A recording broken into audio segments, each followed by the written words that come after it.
Here's what you need to make the tea cozy. Two contrasting skeins of yarn, long straight needles, and cable connected needles, or a set of double pointed needles for knitting in the round. Here I've cast on about 150 stitches because my teapot it's a small teapot and it's 15 inches around at the widest point. I'm going to work on round needles. I like to cast onto a straight needle and then transfer them to my round needle. Okay, here I am cast onto my round needles, and I'm going to start the second row with the same color. Now this is a project that it's really good to use yarn bowls or something as simple as a yogurt container, cottage cheese or whatever, with a hole cut in the lid because there's a lot of twisting up or crossing over. I'm going to start with my second color, orange, and I just add 10 stitches onto what is already cast on. Then switch colors. Same thing. It's 10 stitches of your original color, 10 stitches of your contrasting color, and so on. Here we are, row 3, and you can see, although I continue to keep pulling that cross stitch very tightly, it often just sort of flops out. But that's okay. Each 10 stitch section will usually equal, depending on your thread and your needles, will equal 1 inch once it's gathered together in the channel that it will make. So you're doing 10 and 10 and 10 and 10 stitches. You could alter this pattern and make larger channels, I suppose, or smaller channels, I suppose. I think my whole point in sharing this stitch is I think that there's a lot of potential in it to make insulated knitted fabrics. Because I'm working them on round needles, it's coming in a stocking knit. You can do any stitch pattern. What's interesting to me about this pattern is the thickness of and bumpiness and insulation qualities of the fabric that gets made using this stitch. For a tea cozy, possibly it would be really interesting for a child's diaper cover, especially a child learning to walk, right? Imagine you worked the back of the diaper cover with this thickness, and then when they, are learning to walk and they keep falling down, they're going to have this nice padding. So this is a very old pattern. I actually saw it in England when I was visiting my cousins. My cousin, who I share a grandmother with, showed me a tea cozy made in this pattern and told me that it was a tea cozy that her mother grew up with, and this was the tea cozy that kept their tea warm in the cold English winters. As far as I know, the pattern goes into the 1930s, but it maybe is older than that. So I'm working in these fall colors, orange and gold, which have, come to be associated with Halloween and Thanksgiving. It's 2020. It is the 400th anniversary of the Pilgrims landing. They landed, famously at Plymouth Rock, but before that they landed in Provincetown. Pilgrims would not have survived the winter if it weren't for the generosity of the Wampanoag people. So I believe the real story that never really got totally lost to history is that Miles Standish and William Bradford found a cache of corn, dried meats possibly, that were stored to ensure that the Wampanoag people would make it through the winter. And what the Pilgrims did was actually steal all that food because they felt quite entitled to it, I'm sure, on November 16th, 1620. Now, they had only landed in the area 5 days before, on November 11th. So they removed or stole basically the corn and presumably other provisions, but it is called Cornhill, and that maybe was the majority of what was in the storehouse. And they brought it back to the Mayflower and fed the starving passengers. So there's also good evidence that even white people had been in the area since 1603. And in fact, the aforementioned Bradford and Standish said they actually discovered the corpse of a yellow haired man, which AKA could mean they actually had to kill somebody to get at the corn. So, this is the origin story of the United States. I don't really know a lot about the real reasons that pilgrims left England. Some say they were being persecuted, blah, blah, blah. I was in Plymouth, England, which is why apparently they called Plymouth Rock Plymouth Rock. That is in the southwestern part of England. And that was the last place that they were seen off and departed. And in Plymouth, England, there is a monument. It's not huge, but it is a monument that says, the people set off for the New World in a boat called the Mayflower. I don't remember exactly what the inscription is, but basically commemorating. That was not the only place they stopped at along the English coast. That was just the last place that they stopped at in England, because I definitely remember that about what's commemorated is that they basically made a procession from wherever they started, somewhere more eastern in England, like London or Dover or Brighton or wherever.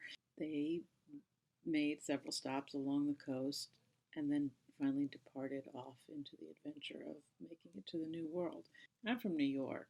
It was in 1609, so 11 years earlier, that Henry Hudson had arrived in New York, and it was in 1611 up by the Hudson Bay up near Canada. In 1611, his crew mutinied and he disappeared.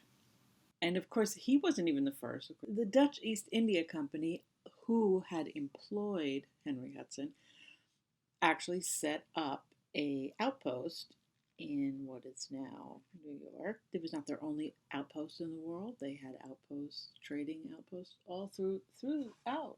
And they had a particular, very specific business model that they used in all of their ports, which was to look for local produce that would be of interest to their market, because it was not only a new resourceful place, but it was also a new market potential. They had a different attitude towards the native people.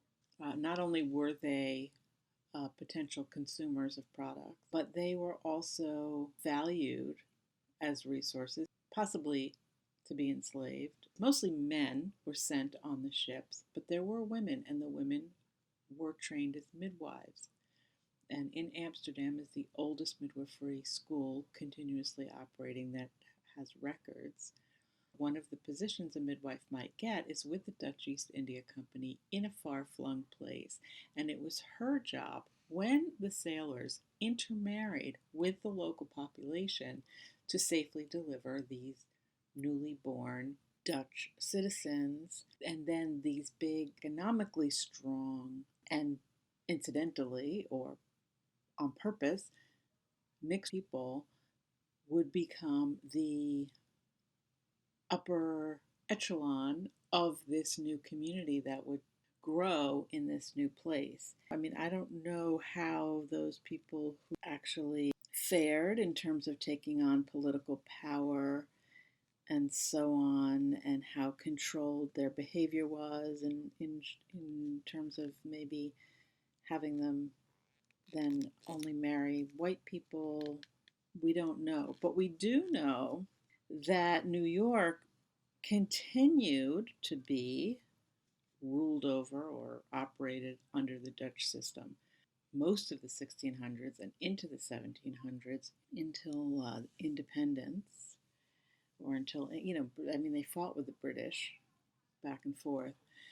But one of the interesting things here in New York is there's a road called the Hutchinson Parkway and the Hutchinson River as well. I suppose the full name of the parkway is the Hutchinson River Parkway. And the river is called the Hutchinson River. And who was Anne Hutchinson?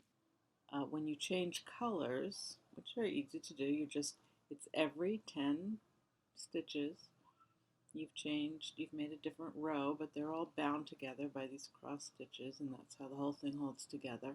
And you want to pull that tight, because that's what creates the little poof of fabric that is going to make your insulating pocket. And as you're making it, I've always noticed this when I've made a few of them. You always think, oh, they're not tight enough, it's not going to poof enough, and blah blah blah. And it does seem like that, and the only remedy is just to keep trying to pull it tight. And you start out and it's nice and tight, and then you get a few rows away and it seems like it's just spread out so much, but somehow in the end it all works out and you carry on. Yeah, I got tired of using the round needles on a cable, and I switched over to the straight double pointed needle method, knitting in the round. The cable needles, many people love them. I like them for certain projects. For this project, the cable on those needles was a little bit long, giving me a hard time. Anne Hutchinson was considered a heretic by the virtue of the fact that she was the head of her household and charismatic and a spiritual leader, and she was a woman, and this was horrifying to the Puritan fathers of New England, who we so revere as the archetype of what a good American is. And I wonder if there's still an opportunity to become a Dutch colony. Anne Hutchinson was so dynamic and charismatic that she had quite a following, and basically she was chased out of Rhode Island, and she ran to New York to take asylum and shelter from the persecution that she was experiencing. And because she was so charismatic and intelligent, the Dutch really, appreciated her and revered her. And when her entire family was slaughtered by a assassination party that came from New England to New York to kill her and her family because for her heretic ideas, she was memorialized by having a river named after her and then subsequently a parkway.